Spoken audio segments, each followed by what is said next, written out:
이 또한 저는 지나가리라 믿고요. 2차 전지 펀더멘탈이 변한 게 없으면 그냥 버텨주셨으면 좋겠어요. 그 김지윤 대표님께서 점점 더 유명해지시고 영향력을 갖게 되시면서 네. 어떻게 보면 과도기적으로 필연적으로 겪어야 될 과정이 아니신가 싶기도 하고요. 근데 참 너무 감사하죠. 네. 근데 너무 감사한데 이게 유튜브 나가면서 진짜 막 되게 막 상상하지도 못했던 그런 제가 멘탈이 되게 약한가 봐요. 그러니까 되게 뭐 예민한 건지 모르겠는데 이게 되게 참 마음적으로 많이 괴롭고 힘들더라고요. 계속 많이 얘기해서 계속 공부한 거 막 공유하고 같이 고민하고 알려야 되는데 그게 참 어렵습니다. 그래도 욕하시는 분들보다 응원해 주시는 분들이 네. 많아서 꿋꿋이 언제까지 할지 모르겠지만 꿋꿋이 저도 음. 계속 나와서 꿋꿋이 욕 먹더라도 계속 하겠습니다. 네. 그 지훈 대표님께서 오늘 말씀해 주시는 내용이 정말 오랫동안 공부하시고 피나는 노력 끝에 나온 결과물을 공유해 주시는 거기 맞습니다. 때문에 그런 차원에서 들어주시면 좋겠고 네. 그 선풀 위주로 응원 위주로 해주신다면은 앞으로도 더 깨알 같은 정말 꿀팁 마구마구 방출해 주지 않을까. 근데 선풀도 엄청 많이 달아주시는데 네. 그게 선풀 많이 달아주시는 거가 악플에 가려가지고 제가 그거를 이게 잘 대응이 안 되더라고요. 진짜 너무 감사해요. 진짜 너무 감사하고 댓글에서도 보면 공부 많이 하셔서 이렇게 댓글 달아주시는 분들이 있거든요. 그런 부분에 대해서도 제가 충분히 더 내용을 보완해서 말씀드리도록 하겠습니다. 네, 감사합니다. 네. 그러면 대표님 네. 한번 2차전지 또 한번 여쭤보도록 네네. 하겠습니다. 2차전지 주식들이 좀 어제 오늘 좋은 흐름을 보이고 있는 것 같긴 한데요. 네. 또 그동안 좀 조정을 보이기도 해서 아직은 계좌에 좀 늦게 들어오신 분들은 마이너스를 네네. 기록하고 있으신 분들도 꽤 있으실 거라고 생각하는데 네. 현재 조정 기간을 좀 어떻게 보고 있으신지 궁금합니다. 네네. 일단은 수익률 현황을 보실 때 양극재 따로, 배터리 셀 따로, 원자재 따로, 그 다음에 배터리 셀에서 1등 기업의 수익률이 얼마인지, 셀단의 수익률이 얼마인지, 1등 기업의 수익률이 얼마인지, 그 1등 기업의 수익률, 그리고 최근에 추가한 거는 MDD라 그래서 고점 대비 현재 주가가 얼마나 빠졌는지 그거를 같이 체크해 보시면 좋을 것 같아요.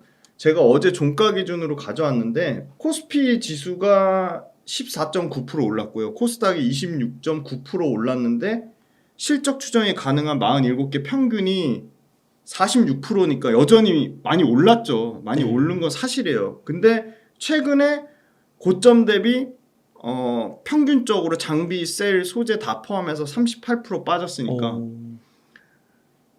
연초 대비는 올랐지만 최근 한 달 동안 급격히 빠진 거예요.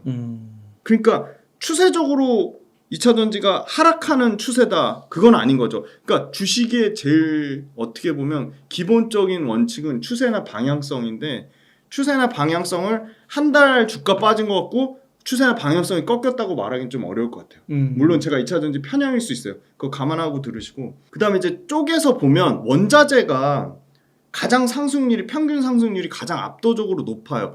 그거는 이유가 있죠. 당연히 에코프로란 특정 종목 하나가 400% 넘게 수익률이 났기 때문에 전체 평균 수익률을 140%를 땡긴 거예요. 그러니까 수익률의 편중 현상이 심한 거죠. 그러니까 전체적으로 다 오른 게 아닌 거예요.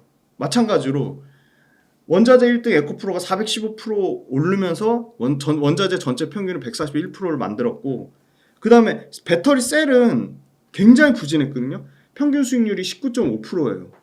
그러니까 2차 전지가 다 오른 건 아니고 2차 전지 내에서도 밸류 체인별로 극심한 수익률 차이가 일어났고 배터리 셀도 보면 1등인 LG 엔솔은 평균 수익률이 25%대인데 SK온과 삼성 SDI는 한 자릿수대예요. 20%도 안 되는 10%대예요. 그리고 음극재 도전재는 양극재에 비하면 뭐 형편없는 수익률이죠. 27%의 평균 수익률이. 근데 그거 중에도 1등이 나노신소재는 67%밖에 안 돼요.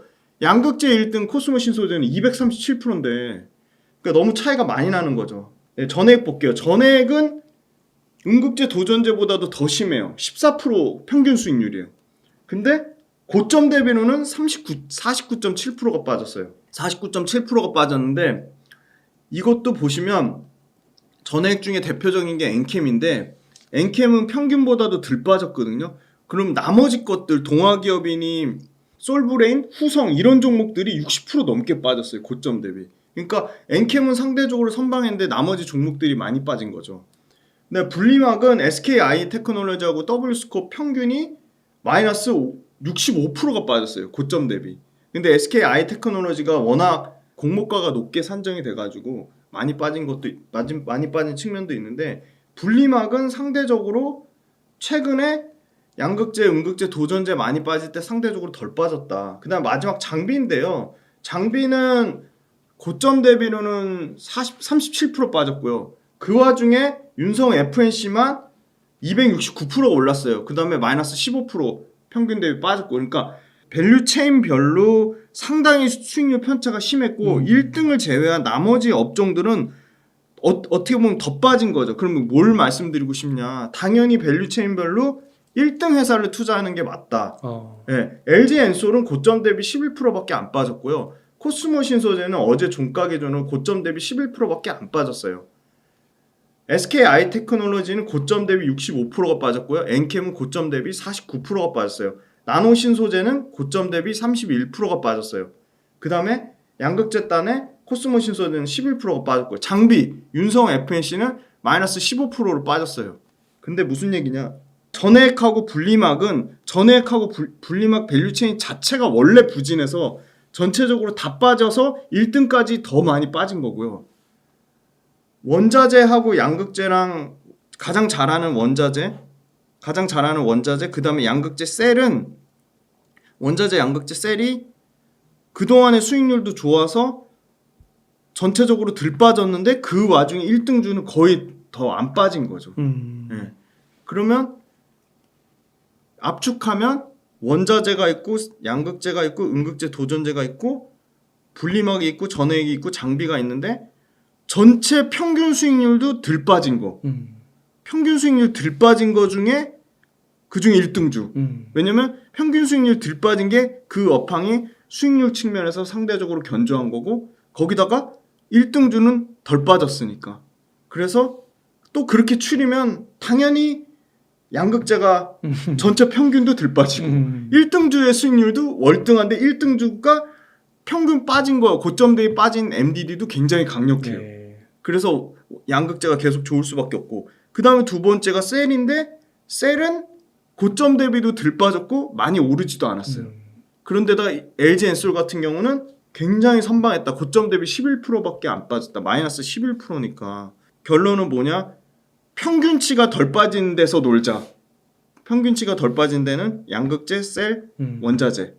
네. 그리고 그 중에 1등주에서 놀자.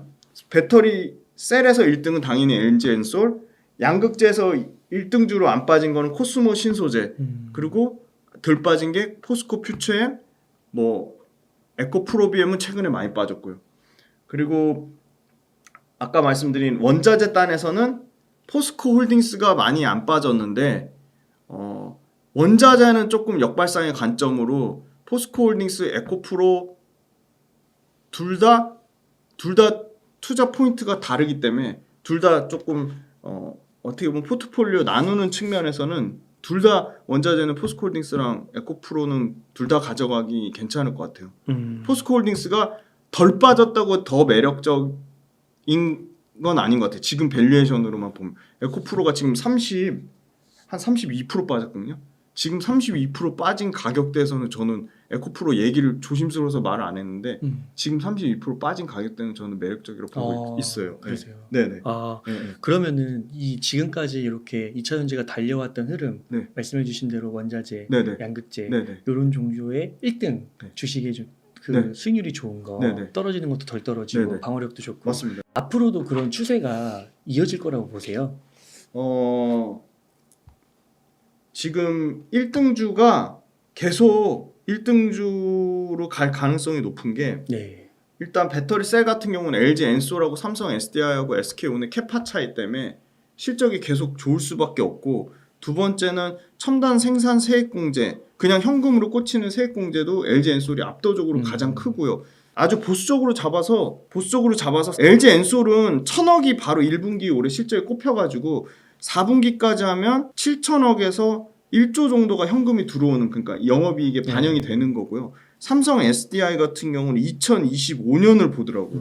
그러니까 앞으로 3년 정도 뒤에 생산세액 공제가 실적에 반영이 되는 거죠. 그럼 그 3년의 갭 동안 LG 엔솔이 계속 이익률이나 전체 매출 캐파나 아니면 그 LG 엔솔의 소위 말하는 영업 레버리지 효과가 제일 삼성 SDI보다는 계속 좋을 확률이 높고요. 2차 전지 땀만 보면요. 왜냐면 삼성 SDI는 전동 공구도 있고 뭐 IT용도 있고 있거든요.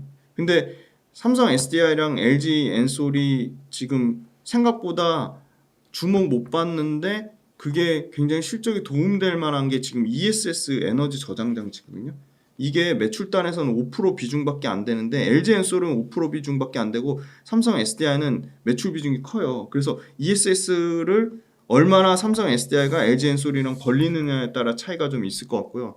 근데 문제는 LG 엔솔만큼 이렇게 그 캐파 늘린 게 본격적으로 실적에 공격적으로 매출과 이익단에서 40%씩 LG 엔솔이 시가총액 1등인데도 매출과 이익이 40%씩 증가하고 삼성 SDI 같은 경우는 15%에서 20%더라고요. 매출 성장률 향후 3년 동안. 그러니까 배터리 셀 자체가 최근에 주가가 양극재나 뭐 음극재나 장비에 비해 못 올라서 부진하긴 하지만 배터리 셀도 한 번은 갈 건데 가려면 당연히 LG 엔솔이 갈 수밖에 없고 LG 엔솔이 어떻게 보면은 밸류에이션이 너무 비싸다 고평가 논란이 있음에도 불구하고 거의 못 올랐거든요. 고점 대비 빠지지도 않았지만 거의 못 올라서 1등주에 집중하는데 오히려 역발상의 관점에서 양극재가 못 가면 배터리 셀 쪽에서도 한번 기회가 오지 않을까 그렇게 보고 있고 양극재는 진짜 우열을 가리기가 힘든 게 코스모 신소재는 캐파가 제일 적은데 너무 많이 올랐고 포스코 퓨처엠은 다 비싸다고 욕하시는데 음극재를 하고 그게 굉장히 큰 메리트고 그리고 포스코 퓨처엠은 포스코 홀딩스라는 굉장히 좋은 원자재 밸류체인을 갖고 있고 에코프로비엠도 에코프로라는 밸류체인 그룹을 갖고 있고 LG화학은 LG그룹이라는 밸류체인을 갖고 있고 LG화학 제일 싸고 밸류에이션도 너무 싸고 다 달라요. LNF도 저평가돼 있고 LNF도 지금 최근에 공격적으로 해외 증설을 늘리겠다고 했고 그래서 사실은 2차 전지 양극재만큼은 우열을 가리기가 진짜 힘든데 그냥 저는 개인적으로 양극재랑 음극재 같이 하는 포스코 퓨처엠이 제일 좋아 보이고 고점 대비 제일 많이 빠진 거 MDD 값도 LG화학이 제일 크거든요. 저는 포스코 퓨처엠이나 에코프로비엠이 더 많이 빠졌는 줄 알았는데 LG화학이 더 빠졌어요. LG화학이 고점 대비 33% 빠졌으니까 그러니까 제일 많이 빠진 거는 LG화학이 1등으로 많이 빠졌고 두 번째 많이 빠진 게 에코프로, 포스코 퓨처엠 이 정도거든요. 그래서 LG화학이 오히려 많이 빠진 거 보지 말라고 했지만 유일하게 양극재 단에서는 양극재 업종이 다 좋으니까 양극재 그 4-5개 기업이 다 좋으니까 양극재는 조금 밸류에이션 싼 거 유일하게 양극재만 밸류에이션 싼 LG화학을 좀 봐도 되지 않을까 그렇게 보고 있고 그 다음에 이제 넘어가서 음극재나 도전재는 역시나 나노신소재가 고점 대비 31% 빠졌지만 가장 견조하거든요. 수익률로는 67%.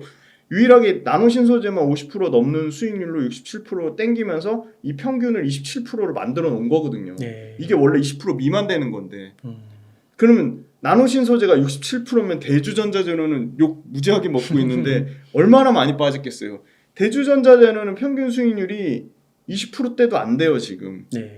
고점 대비로는 40%가 37% 빠졌고요. 그럼 대주전자재료의 펀더멘털이 어떠냐? 대주전자재료 실리콘 음극재 적용 차종이 그때도 말씀드렸지만 포르쉐 타이칸만 있었는데 포르쉐 마칸에도 쓰이고 현대에서 밝히진 않았지만 10%짜리 차세대 아이오닉 실리콘 음극재 10% 적용 비중 들어가는 거 이제 쓰겠다고 했으니까 현재 양산하는 데가 대주전자재료랑 한솔케미칼이 있는데 두 개의 차이는 캐파 차이가 두 배가 뭐예요? 4배 차이 나고요. 한솔케미칼은 750톤 이제 양산 시작한 거고 대주전자재료는 3,000톤을 이미 양산해서 생산 수율이 잘 나오고 있으니까 캐파 차이가 뭐 말도 못하게 차이가 나오고요. 기술력 차이도 있어요. 원래 실리콘 음극재 만들면 두 가지거든요. 충방전이 빨리 돼야 되고 잘 돼야 되고 효율이 좋아야 되고 두 번째는 초기에 효율이 좋아야 되거든요. 초기 효율이 되게 중요하거든요. 근데 실리콘 두 가지 방식, 실리콘 산화물 방식 쓰는 데는 대주전자재료밖에 없고 실리콘 카바이드를 쓰는 데는 한솔케미칼, SKC, SK머티리얼즈, 그다음에 포스코 실리콘 이런 회사들이 다 대주전자재료랑 다른 방식을 쓰거든요. 실리콘 카바이드 방식을 쓰거든요. 그러니까 실리콘 카바이드 방식이 뭔가 장점이 있으니까 나머지 회사들이 다 실리콘 카바이드를 쓸 거잖아요.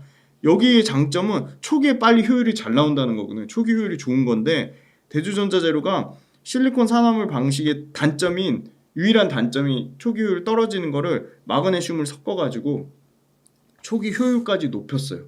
그러니까 초기 효율도 잘 나오고 충방전 속도 빨라지는 거는 이 실리콘 카바이드 기존의 나머지 4개 회사가 쓰는 것보다 대주전자재료의 실리콘 산화물 방식이 더 좋거든요. 그러니까 펀더멘털이 견고한 거예요. 그러니까 기존의 단점인 초기 효율 떨어지는 것까지 잡았어요. 그리고 이제 본격적으로 캐파를 늘려요. 우리나라에서 실리콘 응급제 캐파는 대주전자재료 1등이거든요. 지금도 1등이고 2025년도 1등이고 2030년도 1등이에요. 현재 잡아놓은 캐파도 계속 1등이에요. 그러니까 펀더멘털 변한 게 없잖아요. 근데 1분기 실적이 나쁘게 나왔거든요. 그래서 또 1분기 실적 나쁘게 나오니까 또 뭐 굉장히 걱정하시는 분들 많은데 1분기 실적에는 IT 부품에 들어가는 게 되게 많아요.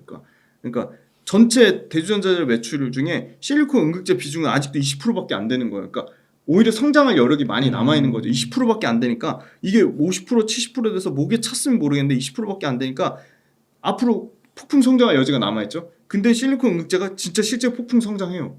매출과 이익이 100%씩 늘어나거든요. 그러니까 대주전자재료 네이버 금융 들어가서 실적 100% 늘어나는 거는 뭐 때문에 늘어나느냐? 그 실리콘 응급제가 100% 성장하기 때문에 실리콘 응급제 관련된 매출 추정치를 100% 잡아놓은 거거든요. 근데 실리콘 응급제 장점은 또 뭐냐? 이익률이 좋아져요. 그러니까 올해 기준으로 대주전자재료 영업이익률은 10%인데 내년에 한 13%까지 올라가고요. 2025년에 16%까지 올라가요. 그러니까 마진도 좋고 물량도 늘어나고 가격도 비싸게 받고. 그러니까 펀더멘털 변한 게 없는데 그냥 주가만 빠진 거예요. 그래서 저는 고점 대비 응급제, 도전제, 첨가제 군 중에서 나노신소제도 많이 빠졌지만 대주전자재료가 더 빠졌기 때문에 오히려 양극재랑 같이 더 많이 빠진 쪽에서는 대주전자재료도 매력이 있다고 보는 거죠. 그러니까 투트랙인 거죠. 고점 대비 1등주 중에 고점 대비 덜 빠진 걸로 포트에 많은 비중을 가져가고 고점 대비 많이 빠진 거 중에 펀더멘털이 변함 없는 거를 약간 일부 분산 차원에서 사는 거죠. 네. 그래서 2차전지 기업 투자할 때는 각 영역에서 1등에 네, 투자하면 각 영역 된다. 1등에서 하는 걸 기본으로 하되 네. 양극재나 음극재는 워낙 양극재, 음극재 중에 특출난 기업이 있는데 주가만 많이 빠진 거예요. 그래서 매력이 있는 거고 반대로 전액 분리막 장비는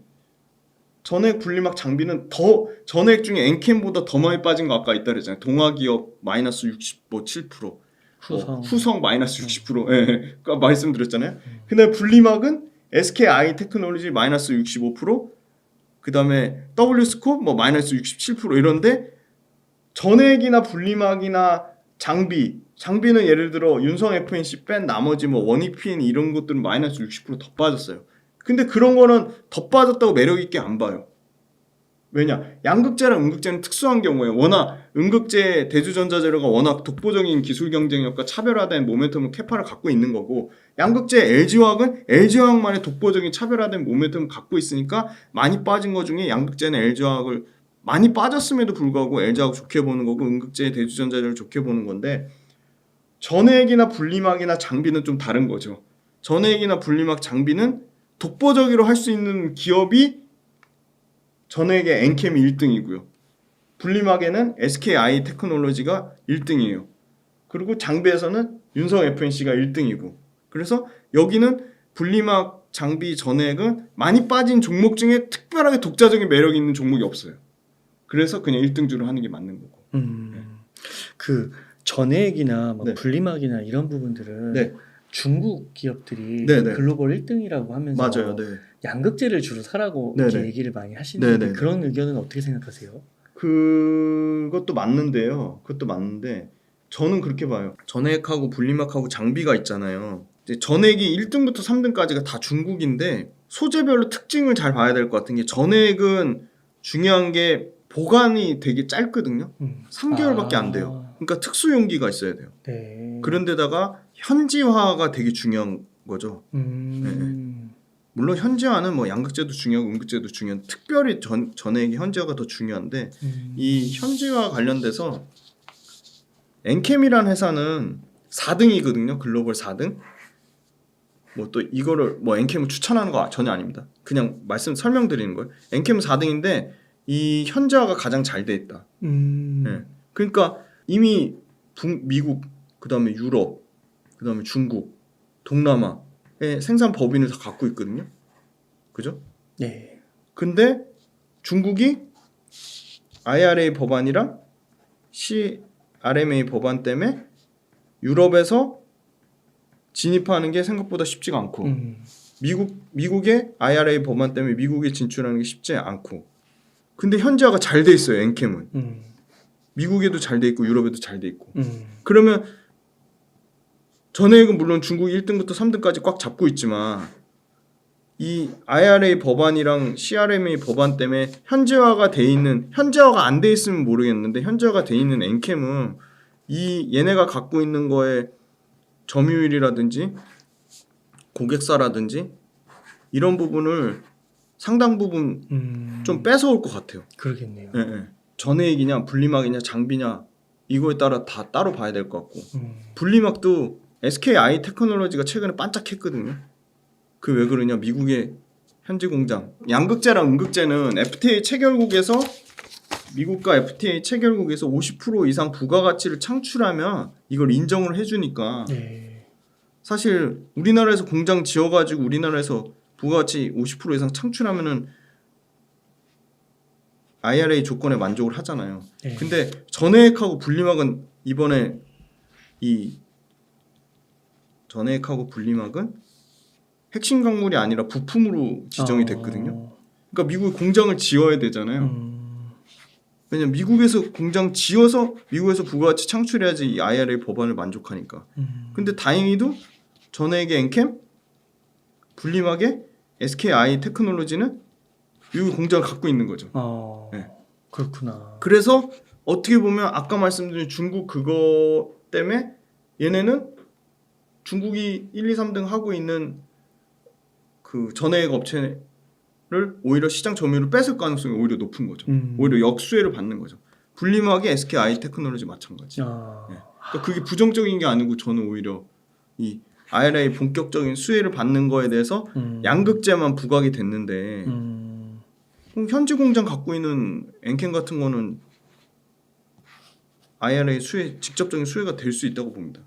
SKI 테크놀로지 현지 공장도 갖고 있고 네, 현지 공장 갖고 또 많이 빠졌고 네네네. 그런 측면에서 볼 수가 있겠군요.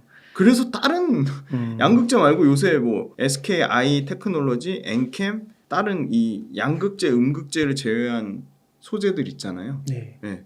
뭐 W스코프, 첨보 이런 기업들 그 레포트가 나오는 이유가 약간 그런 것 같아요. IRA 수혜는 양극재만 있는 게 아니다. 그런 의미로 이런 레포트가 좀 나오는 것 같아요. 근데 뭐 엔캠도 그렇고 SKI 테크놀로지도 그렇고 현지화가 돼 있으면 그거에 대한 반사 수혜는 분명히 볼 거라고 보고 있습니다. 네. 그래서 아까 그 김지훈 대표님이 그 2차전지 다양하게 봐야 된다. 네네네. 8대 종목만 보면 안 되고 네네네. 넓게 봐야 기회가 더 보인다. 네네네. 그런 차원에서 말씀하신 거군요. 그러니까 그게 보시면은 이 와중에도 물론 뭐 양극재 가는 동안에 음극재 못 갔죠? 전액 못 갔죠? 분리막 못 갔잖아요. 근데 저는 물론 수익률의 차이는 있을지언정 그러니까 순환매가 돌 가능성은 있을 것 같아요. 네. 그러니까 음극재가 좋아서 순환매가 도는 건 아니고요. 전액이 좋아서 순환매가 도는 건 아니고 어떤 의미냐? 음극재 내에서 대주전자재료, 나노신소재라는 회사가 워낙 독보적이기 때문에 순환매가 돌 것 같고 전액 회사 중에 엔캠이라는 회사가 1, 2, 3등이 미국 때문에 가로막혀서 1, 2, 3등 중국 업체가 시장 점유율 뺏기고 캐파 공격적으로 못 늘리고 하면 그새 엔캠이 치고 갈 것 같거든요. 네. 네. 그러니까 논리적인 근거나 그걸 보시면 돼요. 그 논리적인 근거, 그다음에 이 논리적인 근거가 실제 숫자로 찍히는지 네. 이게 포인트입니다. 네, 좋습니다. 그래서 그 양극재와 음극재를 같이 하는 거는 네. 포스코 퓨처에 네, 맞습니다. 굉장히 좋아 그래서 보입니다. 비싼데 포스코 퓨처엠이 좋아 보여. 아니 내가 배터리 셀 업체예요. 양극재 따로 발주 주고 음극재 그치. 따로 발주 주고 이거 얼마나 번거로워요. 맞아요. 마진 또 맞춰야 되고 그죠? 맞아요. 그럼 양극재 주는 데서 예를 들어 수율이 잘 나오는데 음극재 주는 데서 수율이 안 나와요. 그러면 또 안 되지. 그 또 별도로 또 다 이거를 컨택해가지고 공정 효율이 급격하게 떨어지는 거거든요. 네. 근데 포스코 퓨처엠에 맡기면 양극재, 음극재 동시에 관리가 가능하잖아요. 네. 그리고 아마 마진 맞추기도 더 쉬울 것 같아요. 포스코 퓨처엠이. 야 양극재 10만 톤 납품하는데 음극재는 좀 싸게 해보죠. 네. 그러네요. 그죠, 그런 그죠. 협상도 하기 네. 쉽겠네요. 협상하기도 쉬운 거죠. 어. 그러니까 배터리 셀 입장에서 포스코 퓨처엠을 비싸더라도 싫어할 수가 없는 거죠. 국내 유일하니까. 그러면 지금 이제 언급해주신 뭐 네. 양극재, 음극재, 전해, 분리막 등등 원자재까지 해서 1등 기업들, 대표적인 기업들은 네. 주가가 뭐 적게는 20%에서 뭐 50% 이상도 빠졌잖아요. 네. 근데 펀더멘탈적으로는 실적이 1분기 실적이 좀 나오고 네. 그다음에 뭐 사업 보고서나 이런 것들도 계속 팔로우업을 하시잖아요. 네네네. 펀더멘탈적으로는 이상이 다 없어 보이세요? 네, 그때 1분기 실적을 한번 전체적으로 짚어드렸는데 네. 핵심은 매출이 일단 기본적으로 다 100% 넘게 늘어났고요. 뭐 에코프로비움 같은 경우는 200% 늘어난 것도 있고. 그다음에 이익인데 이익이 컨센서스 증권사 평균 추정치보다 줄었다고는 하는데 그거에 대한 이유를 다 쪼개 보시면 어느 정도 합당한 다 이유가 나오거든요. 네. 뭐 예를 들어 양극재의 경우에는 이익이 빠진 부분이 어떤 회사는 광물을 자기네 회사 밸류체인 포스코 퓨처엠이 예를 들게요. 영업이익률 1.8%가 나왔는데 1.8%가 왜 이렇게 나쁘냐. 이거는 포스코 홀딩스로부터 광물을 조달받아서 양극재 소재로 썼으면 이게 못해도 5% 후반에서 6% 후반까지는 올라갔을 텐데 1.8% 받은 거는 기존의 완성차로부터 받은 사급 소재를 쓴 거죠. 이익을 못 받는. 그러니까 이익률이 급격히 떨어진 거고 대주전자재료나 나노신소재는 실적이 굉장히 나빴거든요. 왜 빠졌냐? 대주전자재료는 MLCC에 들어가는 전도성 페이스트 이 MLCC 부품이 IT 업황 부진에 따라 매출이 많이 빠졌어요. 그리고 나노신소재도 태양 전극 재료가 있고 LED에 들어가는 형광 재료가 있고 IT 부품에 들어가는 반도체 부품에 들어가는 재료가 있어요. 근데 태양 전극 재료만 실적이 좋았고 형광체 재료 나빴고 반도체 부품 재료 나빴고 고분자 재료 나빴어요. 다. 그러니까 기존의 이런 2차전지 업체들이 100% 매출을 다 2차전지로 반영하고 100% 영업이익을 다 2차전지로 반영을 하면 1분기 실적에서 뭐 이익이 빠지고 매출이 소폭 줄고 이러지 않았을 거예요. 근데 100% 매출이 2차전지에서 나오지 않는 거거든요. 100% 영업이익이 2차전지에서 나오지 않는 거거든요. 다른 사업부에서 나오는 네, 다른 사업부에 섞여 있는 거죠. 하이브리드예요, 네. 대부분. 네. 그러니까 좋게 말하면 나머지 2차전지 외의 사업부에서 조금만 실적 개선이 나오면 엄청난 실적 개선이 좋아지는 거죠. 2차전지 네. 사업부는 계속 100% 이상 네, 성장하고 있으니까. 아. 아니면 2차전지 사업부의 매출 비중이 더 커져야 되는 거죠. 예를 들어 포스코 퓨처엠의 내화물 사업부, 라임케미칼, 내화물 이거 비중이 몇 프로 되냐? 많이 줄었어요. 그럼에도 불구하고 25%예요. 근데 얘네 이익률이 어떻게 되냐? 2% 3%예요. 그러면 라임케미칼 매출 비중이 25% 차지하고 이익률 2%밖에 안 되는데 이게 딱 그냥 포스코 퓨처엠 한 덩어리를 그냥 25% 4분의 1을 차지하고 있으니까 당연히 포스코 퓨처엠 전체 매출이 올라갈 수가 없죠. 근데 이게 2024년에 25%에서 20%까지 떨어지고요. 2025년에 15%까지 떨어지고요. 2026년에 10%대까지 떨어질 것으로 예상을 하고 있어요. 그럼 이익률 2%짜리가 10%까지 떨어지면 전체 이익률이 월등히 좋아지겠죠. 네. 왜냐? 이 나머지 10% 떨어지는 나머지를 뭘로 채우냐? 90%는 다 포스코 퓨처엠이 양극재랑 음극재랑 채우니까. 아. 네, 네. 음극재는 마진이 더 좋아요. 왜냐면 네. 독점이니까. 양극재보다 음극재 마진이 더 좋아요. 네. 그렇군요. 네. 왜냐 지금 대주전자재로 실리콘 음극재 마진 몇 프로인 줄 아세요? 예. 양극재가 제일 안타깝고 유일한 리스크 요인이라고 할 수 있는 게 마진이 6%대잖아요. 평균 6%대거든요. 대주전자재로 실리콘 음극재는요 마진이 15%에서 20% 나와요. 왜 이렇게 높은 거예요? 높죠. 나노신소재 도전재 있잖아요. CNT 도전재. 독점이라서 그런가요? 네, CNT 도전재 이익률 몇 프로인지 아세요? 21% 나와요. 그렇구나.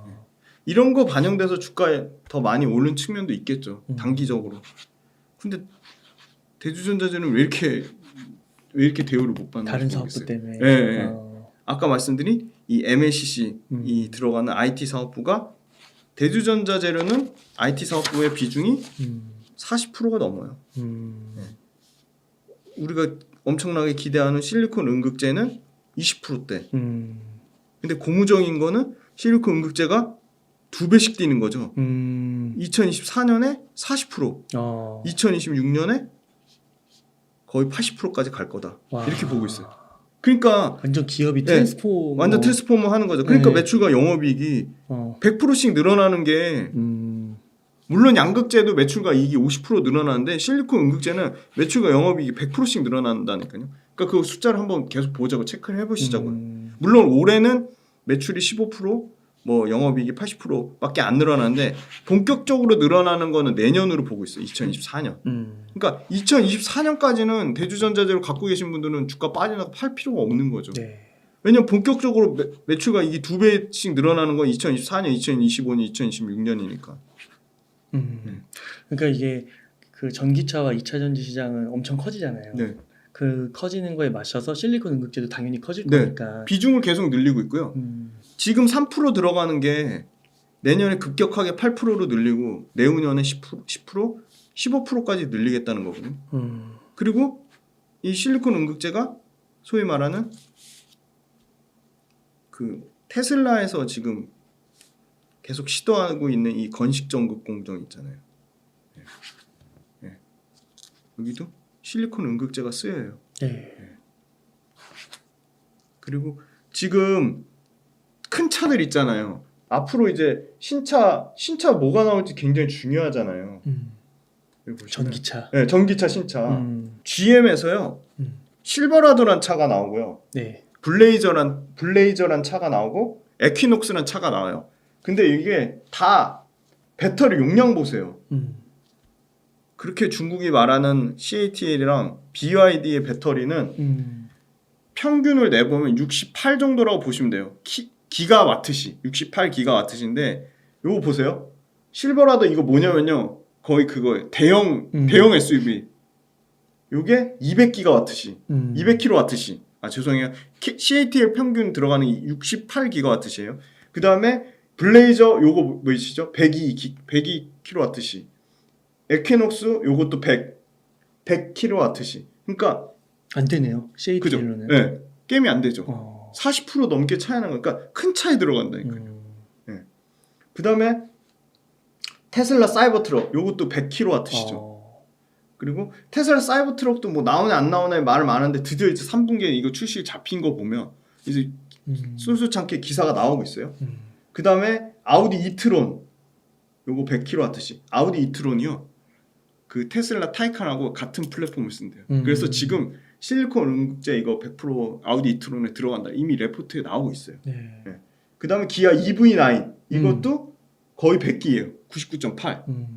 그 다음에 현대차 아이오닉 7 이것도 100.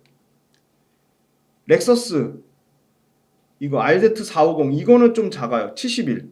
그 다음에 폴스타 이 볼보 이 폴스타 모델 보셨어요? 몇 부죠?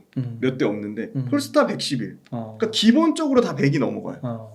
그러니까 평균 때려보면 40% 이상은 길게 잡으면 50%도 잡을 수 있죠. 왜냐?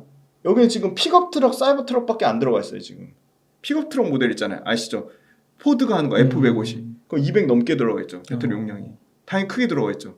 그러니까 배터리 용량 커지면 배터리 용량 커진 만큼 충방전 하는데 시간이 오래 걸릴 거 아니에요. 충방하기도 힘들고 그러려면 충방전이 우리는 계속 배터리 용량, 에너지 밀도만 계속 생각했는데 아니 이거 빨리 충전해서 빨리 멀리 가야 되잖아요. 그래서 이 충전이 굉장히 저는 중요한 이슈가 될 거라고 봐요. 왜냐면 충전 시설도 부족하잖아요. 급속 충전이 아니더라도 그래서 충방전 관련돼서 에너지 효율이 급격하게 좋아지는 실리콘 응급제 많이 쓸 수밖에 없죠. 이게 이런 대형 모델들이 많이 나오니까 그냥 논리적으로 저렇게 대형 모델이 저렇게 고사양을 요구하잖아요. 그렇죠. 그러면 CATL 쪽보다는 네. 한국 K 배터리가 맞아요. 더 들어갈 가능성이 네, 높다는 맞아요. 거네요. 네. 지금 재미난 거는 그나마 지금 테슬라에서 쓰는 CATL 물량도 빼서 지금 LG 엔솔에 늦게 타는 거죠. 아 그렇구나. 그게 솔솔치 않게 나오고 있어요. 네. 그렇구나. K 배터리의 네. 실력과 네. 성능이 좋은 거네요. 차 중에 제일 좋은 차 뭐가 좋아요? 슈퍼카 좋죠. 슈퍼카. 슈퍼카가 최근에 SK-온 배터리 눈독을 들입니다. 너무 좋다고. 그래요. 네. 그러니까 SK-온에 몰라 SK-온이랑 빨리 컨택해서 SK-온에 눈독을 들였을지 모르겠는데 슈퍼카가 LG 엔솔 거 배터리 안 쓸걸? 이미 지금 포르쉐 마칸하고 타이칸 쓰잖아요. 네. 그럼 계속 늘어날 거예요. 그러겠네요. 네, 네. 네. 네. 그래서 펀더멘털적으로는 문제가 없고 시간이 갈수록 2차 전지 사업은 커질 거니까 커질 거다. 네. 거기에서 이렇게 말씀해 주신 그쵸. 기업들 네. 문제 없다. 네, 네. 향후 봤을 때. 네, 네. 물론 가격 추가 빠진 팔로우. 거에 네. 너무 일회일비하지 마시고 음. 가격 빠지면 더 긴 호흡으로 보셔라. 그리고 주가 빠지는 것도 좀 굉장히 좋은 공부가 되는 것 같아요. 네. 이럴 때일수록 내가 투자한 회사에 어떤 펀더멘털에 뭐가 문제가 없나? 매출과 이익이 꺾이지 않나? 매출과 이익이 빠졌으면 1분기 실적에서 어떤 부분이 부족하지? 아니면은 2분기에는 어떤 부분이 더 좋아지지? 그걸 계속 디테일하게 쪼개서 보셔야 되는 거죠. 네, 좋습니다. 그 앞서서 말씀해 주실 때요. 네. 포스코홀딩스랑 네. 에코프로랑 네. 약간 투자의 관점에서 차이가 있다고 하셨는데 네, 네. 혹시 기억나시나요? 네네 맞아요. 그게 어떤 차이가 있는 거예요? 그러니까 포스코홀딩스는 실제 리튬 광산과 염호를 갖고 있는 거잖아요. 네. 움베르토 염호. 그리고 에코프로는 아직까지는 광산도 없고 염호도 없어요. 근데 에코프로는 탄산 리튬을 가져와서 수산화 리튬으로 가공하는 기술을 갖고 있는 거죠. 그러니까 당연히 리튬과 강산 염호를 갖고 있는 회사에 밸류에이션을 더 쳐줘야 되죠. 에코프로보다. 네. 근데 에코프로는 광산이나 염호는 없지만 탄산 리튬으로 수산화 리튬을 가공할 때 이때 마진이 2022년 기준으로 37%가 나온 거예요. 네.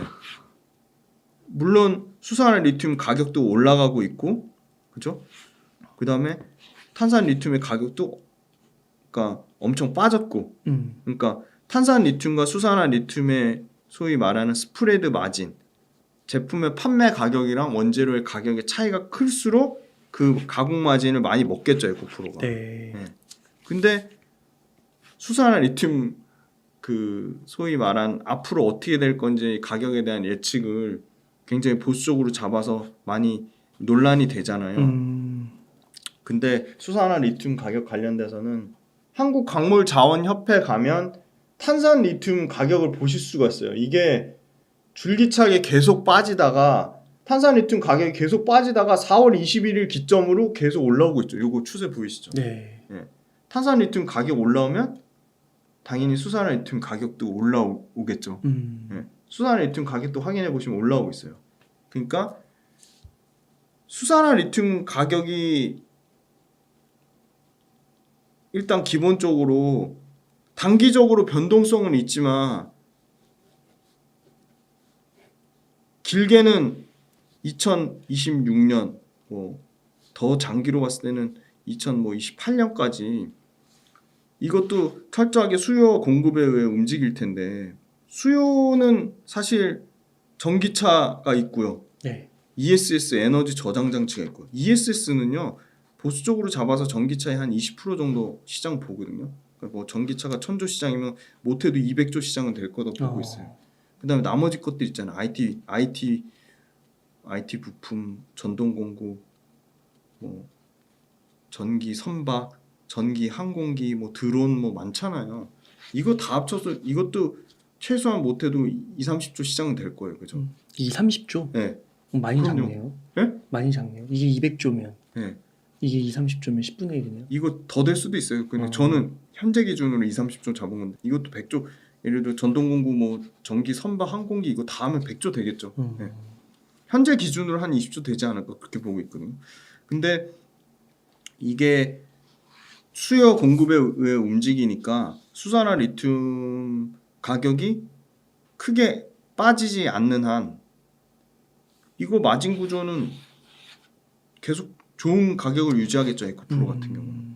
왜냐면 수산화 리튬 관련돼서 수산화 리튬을 탄산 리튬을 가져와서 수산화 리튬을 가공하는 업체도 실제 현재로서 의미 있게 약 10만 톤 정도 규모의 경제를 달성할 수 있는 데가 에코프로밖에 없고. 네. 없어요. 진짜 에코프로밖에 없어요. 그 독보적이에요. 독보적. 이 사업부를 나중에 분리하거나 그런 가능성은 없어요? 분리할 가능성이 있죠. 네. 에코프로 머티리얼즈 상장하는 것처럼 상장할 수 있겠죠. 그런 거는 좀 나중에 리스크가 될 수도 있겠네요. 리스크가 될 수 있을 것 같아요. 그거는 그러면 분리한다면. 지금 가격이 한 30% 빠졌는데 요 주가 수준은 좀 어떠 보이세요? 에코프로 지금 30% 빠졌잖아요. 네. 근데 지금 뭐 매도 리포트도 막 많이 나오잖아요. 40만 원대. 공매도도 많죠. 네. 그죠. 공매도 많고. 그러니까 공매도 지금 와 어마어마해요. 에코프로 진짜 줄질 않고 있거든요. 이거 너무 중요한 질문 주셔가지고 보세요. 기간별 공매도 순위 5월 1일부터 5월 20일까지 1등 에코프로 비면 2등 에코프로예요. 근데 비중 보시면 에코프로 비면 공매도 비중 19.09%고요. 에코프로 7.57%예요. 에코프로 그나마 최근에 좀 줄었어요. 이게 원래 10% 넘었거든요. 지금 7.57%예요. 5월달 들어서만이에요. 그 다음에 3등에 LNF 9.22%. LNF는 또 급격하게 또 뭐 기관들이 좋아하는 종목이라고 하는데 그럼에도 불구하고 공매도 수량 9.22% 늘었고요. 그 다음에 셀단에서 보면 LG 엔솔이 공매도가 13.92%예요. 13.92. 삼성 SDI 11.88. 셀 보시면 그 다음에 LG화학이 6.2%, 포스코홀딩스 4.3%. 그러니까 지금 2차전지 열심히 지금 골고루 돌아가면서 공매도 열심히 때리고 있는 것 같아요. 그래서 물론 공매도가 언젠가 갚아야 되잖아요. 숏 스퀴즈 물량이 나올 거잖아요. 근데 저는 에코프로가 사실은 그때 밸류에이션 한번 했었는데 에코프로 BM 지분가치 그죠? 그 다음에 에코프로 머티리얼즈 이거 상장하면 보수적으로 잡아서 3조 보거든요. 3조. 그리고 에코프로 CNG가 있잖아요. 에코프로 CNG. 그 폐배터리 리사이클링 하는 거. 그리고 이 제일 중요한 거 이거 수산화 리튬 가공하는 거. 에코프로 이노베이션. 에코프로 이노베이션. 이거 각각의 지분 가치를 한번 계산해 보세요. 그거 그때 표로 띄워 드렸는데 이거 계산해 보면 지금 에코프로 이 지분 가치는 변한 게 없어요. 그죠? 지분 가치는 변한 게 없는데 에코프로 주가만 30% 빠진 거죠. 네. 그러면 이 지분 가치에 뭔가 변한 게 있어져야지.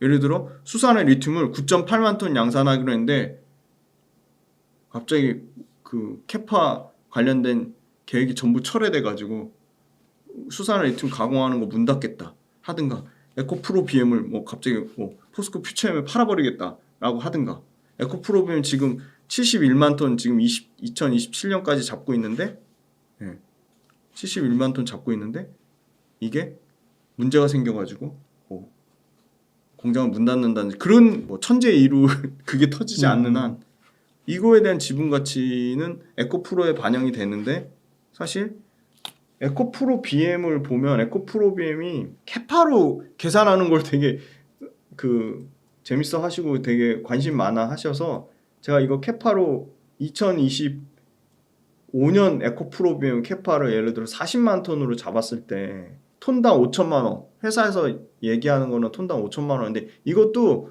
뭐 포스코 퓨처엠으로 잡으면 6,500만 원이 되면 더 올라가요. 네. 그럼 매출 20조에 나오고 영업이익률 보수적으로 7.2% 잡으면 1조 4천억이거든요.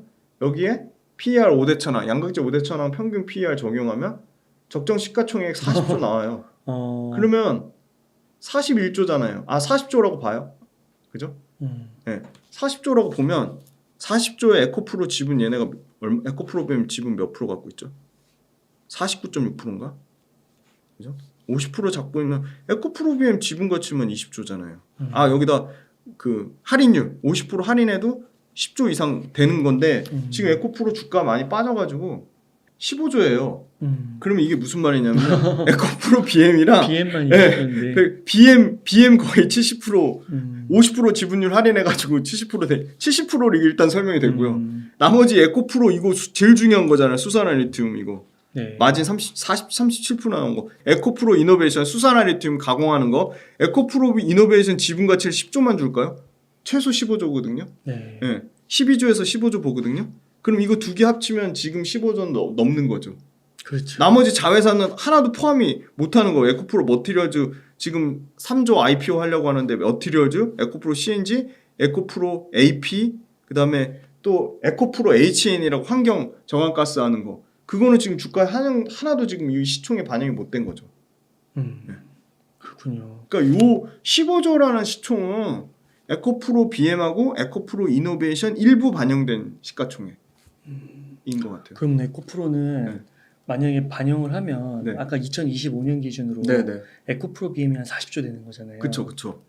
매출 기준으로 하면 맞아. 에코프로 BM 매출만 지금 그렇죠. 에코프로 BM만 지금 2025년 기준으로 하면 40조 돼요. 적정 시총이. 그럼 네. 지금의 거의 2배네요. 그쵸. 2배죠. 그럼 네. 에코프로는 네. 한 몇 조 정도 되는 거예요? 지금 이거 에코프로 BM 지분 가치 40조에서 50% 할인율 적용하고 네. 거기다가 또 지분 에코프로 100% BM을 100% 갖고 있는 게 아니거든요. 네. 그거 지분 가치 곱하면 한 12조 되는 거죠. 11조, 12조 되는 거죠. 에코프로 BM 지분 가치만 그 정도 되는 거죠. 에코프로 BM 정확한 지분 가치가요. 46%. 그러니까 50% 채 안 되죠. 46%니까 여기다 아까 40조 나오잖아 시가총액. 네. 그럼 40조에다가 46%를 곱하고 거기다가 중복 적용이 뭐 지주사 중복 적용된다고 해가지고 50% 아주 그 보수적으로 잡는 거거든요. 50%또 해줘요. 반 까요. 그러면 4분의 1이니까. 네. 그래도 10조인 거죠. 네. 2025년 기준으로 하면. 그럼 15조에 에코프로 BM 지분만 지금 들어간 거예요. 지금. 네. 에코프로 이노베이션 지분 가치는 하나도 안 들어간 거예요. 다른 거 하나도 안 들어가요. 그죠? CNG 이런 거 에코프로 CNG 에코프로 상장되는 거 이거 3조 이거 3조 에코프로 머티리얼즈 3조 상장되면 에코프로 머티리얼즈랑 에코프로 BM 더한 게 그냥 지금 에코프로 시총이에요. 그러니까 이노베이션 제일 중요한데 수산화이템 가공하는 거 이거 못해도 12조 15조 보는데 이거 하나도 반영이 안 된 거죠. 아 그렇군요. 네. 그러니까 지분 가치는 변한 게 없는데 주가만 30% 넘게 빠졌다. 네.